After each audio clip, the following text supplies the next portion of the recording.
Okay, so for those of you who aren't as fascinated as fungi as I am, or who are, I would definitely recommend this book for you. This is called Entangled Life. This is the illustrated edition. I would highly recommend it if you can, getting the illustrated edition. It's got some of the most awesome photography in it.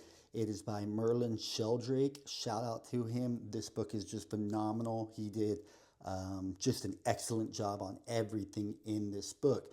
But basically, in this book, what we're going to be doing is we're going to Oaxaca, Mexico, and we're going to be searching for the legacy of Maria Sabina. This is her story right here. This is a beautiful woman, Maria Sabina. Now I'm going to tell you about her story. Y'all just follow along with me, okay? Over the next few days, I'm going to tell you her story. There is a world beyond ours. That world talks. It has a language of its own. I report what it says. The sacred mushroom takes me by the hand and brings me to the world where everything is known. I ask them, and they answer me. Maria Sabina. The story of Maria Sabina is a reminder of the often complicated history of psychedelic plants and fungi. In the 1930s, the Harvard botanist Richard Evans Schultz became intrigued by 15th century accounts of mind altering mushrooms, or flesh of the gods, in Aztec cultures written by Spanish friars. From the few sources that survived, it was clear that in parts of Central America, psilocybin mushrooms had grown into cultural and spiritual centers of gravity. Could these mushrooms still be found growing in modern day Mexico? Schultz received a tip-off from a Mexican botanist and in 1938 set off for the remote valleys in northern eastern Oaxaca to find out. Schultz found mushroom use among the Mazatec people to be alive and well. Curanderos held regular mushroom vigils to heal the sick, locate lost property, and give advice. Schultz collected specimens and published his findings.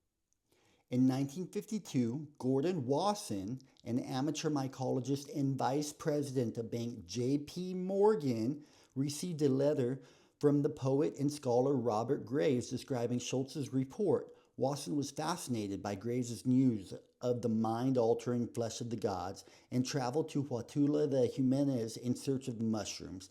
There, Wasson met Maria Sabina, and with the help of a local official, Caetano Garcia, persuaded her to host 2 mushroom vigils for him.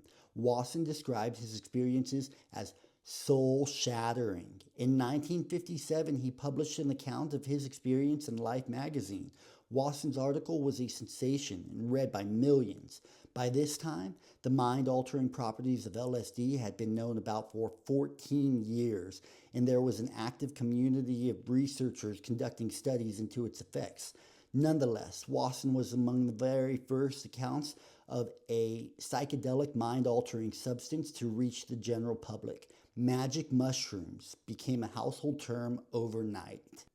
The passage of magic mushrooms from obscurity to international stardom proved destructive to Maria Sabina and the Mazatec community more generally. Wasson did not adequately protect her identity, and foreigners soon flocked to Huatula de Jimenez to experience the mushrooms for themselves.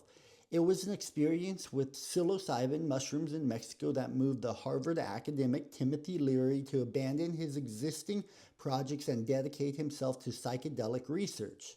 The unwanted attention led to major problems. Maria Sabina's house and shop were burnt down by a visitor to the village. She suffered from rumors and lies spread by some members of her community, and at one point was briefly imprisoned following false accusations that she had been selling cannabis. In 1985, she died in poverty. Today, a billion-dollar industry proliferates around the potential of psilocybin to treat a number of psychiatric conditions, from depression to addiction. Meanwhile, Mazatec communities are largely excluded from the vast profits made from the commodification of their traditional knowledge and culture. Thanks to the efforts of a small number of organizations within the psychedelic sphere, there is a growing movement to develop more equitable systems in which profits are shared with indigenous communities and which include and respect the values and voices of indigenous knowledge holders.